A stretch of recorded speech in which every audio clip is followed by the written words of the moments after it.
आलस्य को त्यागो। तो चलिए कहानी की शुरुआत करते हैं।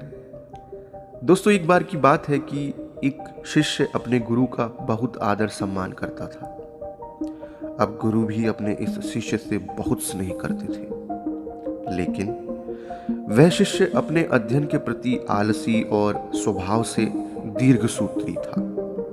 सदा स्वाध्याय से दूर भागने की कोशिश करता तथा आज के काम को कल के लिए छोड़ दिया करता था। अब गुरुजी कुछ चिंतित रहने लगे कि कहीं उनका यह शिष्य जीवन संग्राम में पराजित ना हो जाए, क्योंकि आलस्य में व्यक्ति को अकर्मण्य बनाने की पूरी क्षमता होती है।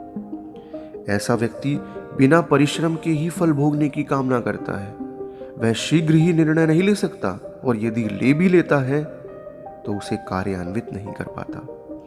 यहाँ तक कि अपने पर्यावरण के प्रति सजग भी नहीं रहता और न भाग्य द्वारा प्रदत्त सुअवसरों का लाभ उठाने की कला में ही प्रवीण हो पाता है।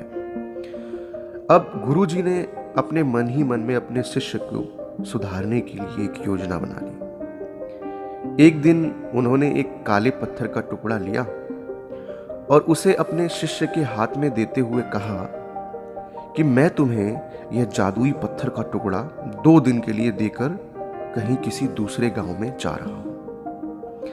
तुम इस पत्थर से जिस भी लोहे की वस्तु को छुओगे या स्पर्श कराओगे वह सोने में बदल जाएगी, अर्थात स्वर्ण में बदल जाएगी। पर याद रहे कि दूसरे दिन सूर्यास्त के पश्चात मैं तुमसे यह पत्थर वापस ले लूंगा।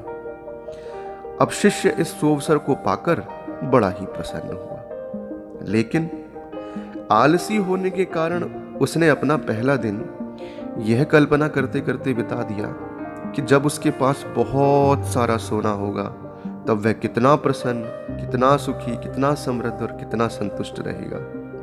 इतने नौकर चाकर होंगे कि उसे पानी पीने के लिए भी उठना नहीं पड़ेगा। फिर दूसरे दिन जब वह प्रातःकाल जागा, उसे अच्छी तरह से स्मरण था कि आज सोना पाने का दूसरा और अंतिम दिन है। उसने मन में पक्का विचार किया कि आज वह गुरुजी के द्वारा दिए काले पत्थर का लाभ जरूर उठाएगा। अब उसने निश्चय किया कि वह बाजार से लोहे के बड़े बड़े सामान खरीद कर लाएगा और उसे सोने में बदल देगा। दिन बीतता गया, पर वह इसी सोच में बैठा रहा कि अभी तो बहुत समय है, कभी भी बाजार जाकर सामान लेता आएगा। उसने सोचा कि अब तो दोपहर का भोजन करने का समय हो गया है, चलो एक काम करते हैं, भोजन कर लेते हैं, उसके बाद सामान लेने निकलूंगा।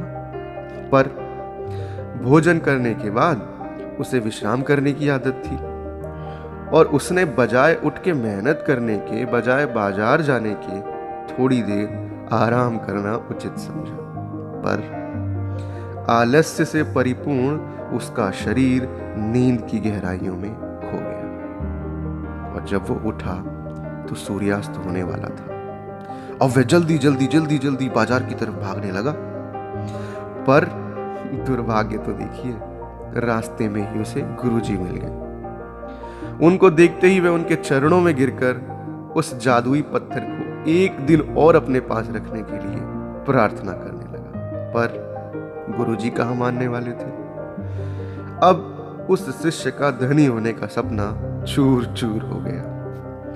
पर इस घटना की वजह से वह शिष्य एक बात तो समझ गया कि उसे अपने आलस्य पर पछतावा होने लगा। वह समझ गया कि आलस्य उसके जीवन के लिए एक अभिशाप है और उसने प्रण किया कि अब वो कभी भी किसी काम से जी नहीं चुराएगा और एक कर्मठ, सजग और सक्रिय व्यक्ति बनकर दिखाएगा।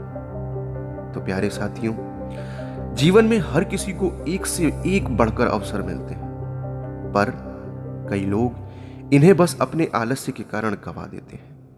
इसीलिए मैं यही कहना चाहता हूं कि यदि आप जीवन में सफल, सुखी, भाग्यशाली, धनी अथवा महान बनना चाहते हैं तो आलस्य और दीर्घसूत्रता को त्याग कर अपने अंदर विवेक, कष्ट साध्य श्रम और सतत जागरूकता जैसे गुणों को विकसित कीजिए।